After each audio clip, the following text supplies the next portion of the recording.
अवधूत चिंतन श्री गुरुदेव दत्त. श्रोतेहो नमस्कार. आपण श्रवण करत आहात श्री गुरु प्रतिपदा कथा. श्री नरसिंह सरस्वतींचे निजानंद गमन. नामधारकाने सिद्धयोग्यांना प्रार्थना करून श्री नरसिंह सरस्वतींची ही कथा सांगण्याची विनंती केल्यास सिद्धयोगी कथा सांगू लागले. ते म्हणाले, ही कथा लक्षपूर्वक ऐक. ही कथा श्रवण करणाऱ्याच्या सर्व इच्छा पूर्ण होतात. आणि मग श्रीगुरूंची दिव्य कथा त्यांनी सांगायला सुरुवात केली. श्रीगुरु यवनराजाला त्याच्या नगरामध्ये भेटून गाणगापुराला परत आले. परत आल्यावरती त्यांनी विचार केला की आता हा पसारा खूप वाढला आहे. लोकांना खरा परमेश्वर समजावा, नुसती व्यक्तीची पूजा असू नये. आणि म्हणून आता आपण गुप्त होऊन अवतार समाप्ती करावी. मग त्यांनी आपल्या शिष्यांना आणि भक्तांना आपण श्री शैल पर्वतावर जाऊन तेथेच गुप्तपणे राहणार असे सांगितले. प्रस्थानाची सर्व तयारी झाली. श्रीगुरु शिष्यांसमवेत श्रीशैल यात्रेला म्हणून निघाले. त्यावेळी भक्तांना खूप वाईट वाटले. ते श्रीगुरूंच्या चरणी पडले. स्वामी, आम्हाला सोडून जाऊ नका अशी विनंती करू लागले. श्रीगुरूंनी त्या सर्वांना अत्यंत प्रेमाने उठवले आणि ते म्हणाले, भक्तजन हो, तुम्ही कसलीही चिंता करू नका. मी तुम्हाला सोडून कुठेही जात नाही. मी याच गाणगापुरात आहे. या नित्य अमर्त्य संगमामध्ये स्नान करून या मठामध्येच मी गुप्तपणे वास्तव्य करील. जे माझी भक्ती करतील त्यांना मी प्रत्यक्ष दर्शन देईल. माझा नित्यनेम सुद्धा तोच असेल. प्रातः कृष्णा नदीमध्ये स्नान करेल, औदुंबर क्षेत्री अनुष्ठान करेल, मध्यान्हकाळी मठामध्ये येईल, भक्तांच्या पूजेचा स्वीकार करेन. तुम्ही कसलीही चिंता करू नका. आम्ही गाणगापुरामध्येच निरंतर वास्तव्य करणार आहोत. जे लोक आमची भक्ती करतील, आमच्यावर पूर्ण श्रद्धा ठेवतील, ते आम्हाला विशेष प्रिय आहेत. त्यांच्या सर्व कामना, इच्छा, आकांक्षा पूर्ण होतील. हे आमचे वचन त्रिवार सत्य आहे. अमरजा संगमावरील जो कल्पवृक्ष, अश्वत्थ वृक्ष, त्याची नित्य पूजा करा. म्हणजे तुमच्या मनामध्ये ज्या काही इच्छा असतील त्या खात्रीने पूर्ण होतील. मठामध्ये मी माझ्या निर्गुण पादुका ठेवत आहे, त्यांची पूजा करा. तुमच्या सर्व चिंता नाहीशा होऊन इच्छित फळ मिळेल. आमची रोज त्रिकाल आरती करा, म्हणजे सर्व कार्य सिद्धीला जातील. आणि अशा पद्धतीने सर्व भक्तजनांची समजूत घालून त्यांना आशीर्वाद देऊन श्रीगुरु नरसिंह सरस्वती श्रीशैल यात्रेसाठी निघाले. सर्व भक्त त्यांना निरोप देऊन मठामध्ये परत आले. आणि त्यावेळी त्यांना श्रीगुरु मठातच आहेत असे दिसले. श्रीगुरु आपल्या 4 शिष्यांसह पाताळ गंगेच्या तीरावरती आले. त्यांनी शिष्यांना सांगितले की माझ्यासाठी फुलांचे आसन तयार करा. मी या नदीतून श्रीपर्वतापर्यंत जाईन आणि मल्लिकार्जुनाशी ऐक्य साधून राहीन. श्रीगुरूंनी असे सांगतात शिष्यांनी वेगवेगळ्या फुलांची फुले केळीच्या पानात गुंडाळून आणली.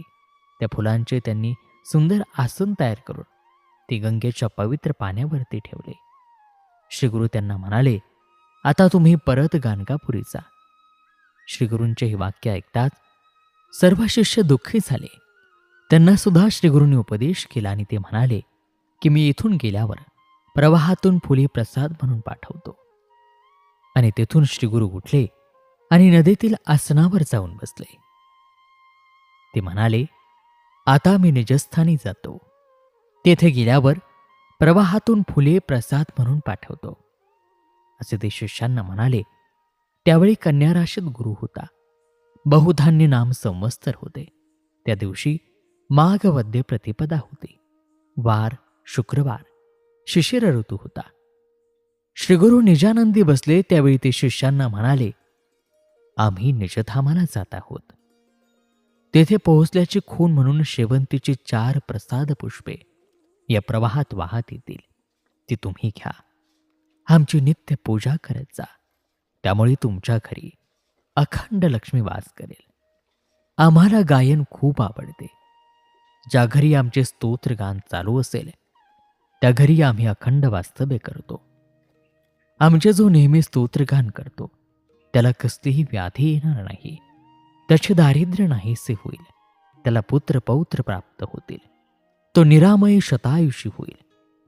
जो कोणी आमचे चरित्र श्रवण किंवा पठन करेल त्यांच्या खरी लक्ष्मी सदैव नांदेल, याविषयी संदेह नसावा. आणि असे आपल्या शिष्य भक्तांना आश्वासन देऊन श्रीगुरु एकाएकी गुप्त झाले. सगळे भक्त तेथे चिंता करीत बसले. त्यावेळी एका नावेतून काही नावाडी आले आणि ते त्या शिष्यांना नमस्कार करून म्हणाले, आम्ही पहिलं तेरी होतो, तेथे आम्ही श्रीगुरूंना पाहिले. संन्याशी वेशामध्ये असलेल्या त्यांनी हातामध्ये दंड धारण केला होता आणि त्यांनी स्वतःचे नाव श्री नरसिंह सरस्वती असे सांगितले. त्यांनी तुम्हाला एक निरोप सांगितला आहे. आम्ही कर्दळीवनी जात असतो तरी नित्य गाणगापुरातच असू, आणि त्यांनी जाताना असेही सांगितले आहे की तुम्ही आता तुमच्या घरी जावे, वंशोवंशी माझी भक्ती करीत सुखाने राहावे. प्रसाद पुष्पे आल्यानंतर ते शिष्यांनी घ्यावीत असे ते आम्हाला सांगून श्रीगुरु एकाएकी अदृश्य झाले. ते नावाडीसे सांगत होते तोच प्रसाद पुष्पे वाहत आले आणि ती 4 शिष्यांनी घेतली. श्रीगुरु निजधामाला गेले. त्यावेळी सायनदेव साखरे, कवीश्वर नाम दिलेला नंदी ब्राह्मण, नरहरी कवी आणि मी स्वतः असे 4घे जण त्यांच्याबरोबर होतो. आम्ही ते पुष्पे काढून घेतली. ते पुष्प आजही माझ्याकडे आहे, त्याची मी नित्य पूजा करतो असे सांगून सिद्धयोग्यांनी नामधारकाला ते शेवंतीचे पुष्प दाखवले. सिद्धयोगी नामधारकाला म्हणाले, नामधारका, श्रीगुरु नरसिंह सरस्वतींचा महिमा हा असा मोठा, फार अद्भुत, अपूर्व आहे, अपार आहे. त्यांच्या कृपेने 4ही पुरुषार्थांची प्राप्ती होते. अशीही श्री गुरुप्रतिपदेची कथा सिद्धांनी नामधारकाला सांगितली. आपण सुद्धा ती श्रवण केली. आशा आहे श्रीगुरूंची ही दिव्य कथा तुम्हाला आवडली असेल. हा व्हिडिओ आवडल्यास इतर सर्वांसोबत सुद्धा शेअर नक्की करा आणि आपल्या चॅनलला सबस्क्राईब करून आपले सर्व व्हिडिओ पाहायला विसरू नका. चला पुन्हा भेटूयात पुढील व्हिडिओमध्ये अशाच दिव्य कथेसह आपल्या स्पीड फॉर मराठीवरती. तोपर्यंत नमस्कार, धन्यवाद. श्री गुरुदेव दत्त.